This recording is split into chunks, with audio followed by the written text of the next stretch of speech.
My cousin made it her life duties to get paired down with my men. Thanksgiving has always smelled like denial. Butter, turkey, cinnamon candles, and whatever rot lives under the surface of a family that smiles too hard. Growing up, I learned early that our holidays weren't about gratitude. They were about pretending. Pretending nothing was wrong. Pretending everyone knew their place. Pretending I wasn't the designated overreactor. And then there was Lena. My cousin Lena had a reputation long before I had my first boyfriend. The adults called her free-spirited. The men called her fun. The women called her trouble, but only behind her back, never to her face. Lena crossed lines like they were suggestions. She touched arms too long. Leaned too close. Laughed a little too breathy. The first time it happened, I was 22. I brought Evan home for Thanksgiving. Sweet guy. Polite. Nervous. The kind of man who said, "Yes, ma'am," to my aunt and offered to help with dishes. By dessert, Lena was sitting on the arm of his chair. I remember watching it happen from across the room, her knee pressed into his thigh, her hand on his shoulder, her laugh spilling over his jokes like syrup. I felt stupid even noticing. I told myself I was being dramatic.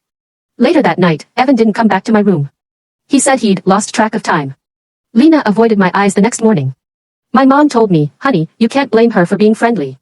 That was the first time my feelings were turned into a punchline that didn't stop. Christmas. 4th of July. Easter brunch. Any holiday that involved alcohol and a full house became open season. There was Marcus, who just clicked with Lena. Then Josh, who apparently needed attention.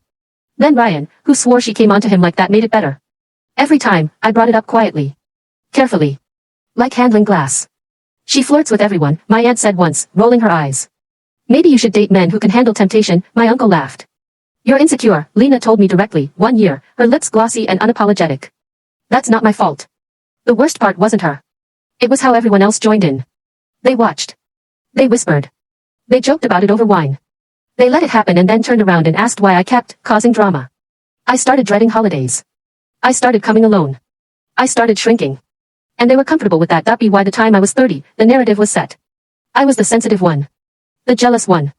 The cousin who couldn't keep a man. Never mind the pattern. Never mind that Lena had never once brought a serious partner home herself.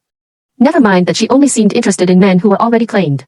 When I tried to draw boundaries, they laughed. When I cried once, actually cried, my mother pulled me aside and whispered, "Please don't do this today. It's a holiday." As if my pain was an inconvenience. As if timing mattered more than truth. So I stopped talking. And that's when I met Daniel. Daniel wasn't like the others. He was older. Grounded. The kind of man who didn't need approval. He was my boss, well, former boss by the time we started dating. Corporate. Calm. Observant. The kind of person who listened more than he spoke. When I told him about my family, he didn't laugh. He said, "That's not harmless. That's intentional." I warned him before Thanksgiving. "She'll flirt with you," I said. "She'll try," he corrected. That confidence scared me more than anything. When we walked into my parents' house together, I felt it immediately, the shift. Lena noticed him before I finished taking off my coat. Her eyes lit up.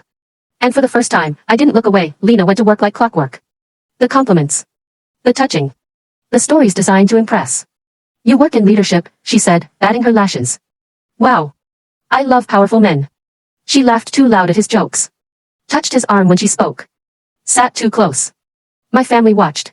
My aunt smiled knowingly. My uncle nudged Daniel like it was funny. My mother avoided my eyes. But something was different this time. Daniel didn't flinch. He didn't lean in. He didn't play along.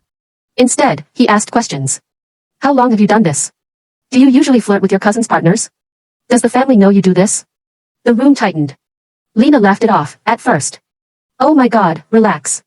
You're so serious." Daniel smiled. Calm. Surgical. "I'm serious about respect." Dinner was quiet. Lena drank more. Tried harder. Pushed boundaries sharper. At one point, she followed Daniel into the kitchen. That's when I heard raised voices. "You're not special," she snapped. "And you're not subtle," he replied. People gathered. And for the first time, someone said it out loud. "She does this every holiday," Daniel said, looking directly at my family. "And you all let her." Silence. Then the excuses came flooding. "She's just like that. You're misreading it. This is family business." Daniel didn't back down. "No," he said. "This is enabling." Something shifted after Daniel spoke. It wasn't dramatic at first. No shouting. No grand explosion. It was worse. Lena tried to laugh it off like she always did, but the sound came out thin. Forced. She glanced around the room, waiting for backup, for my aunt to smirk, for my uncle to joke, for someone to rescue her like they always had. No one did. For the first time, she was standing alone. Daniel didn't look at her with curiosity or temptation. He looked at her the way people look at patterns they've finally figured out. Bored. Clear-eyed. Unmoved. And that's when I noticed it, the thing I'd never seen before. Fear. Lena started talking fast, stumbling over herself. I mean, men like me. What do you want me to do about that? Her voice wasn't playful now. It was sharp. Defensive. I looked at her and realized something that hit harder than any insult ever could. She didn't take men because she was confident. She took them because she couldn't get one to choose her freely. So I said it. You've never brought your own partner home, I said quietly. Not once. The room froze. Her face flushed deep red. That's not. You only want what's already claimed, I continued, my voice steadier than I felt. Because when a man chooses me first, you don't have to wonder if he'd ever choose you. That's when she snapped. She lashed out, calling me bitter, broken, jealous, but her words didn't land the way they used to. They sounded desperate. Hollow. Like someone swinging punches in the dark. Daniel didn't intervene. No one did. And that was the punishment. Because Lena had built her confidence on borrowed validation, on stealing attention, on winning contests no one else agreed to play. And now? There was no audience.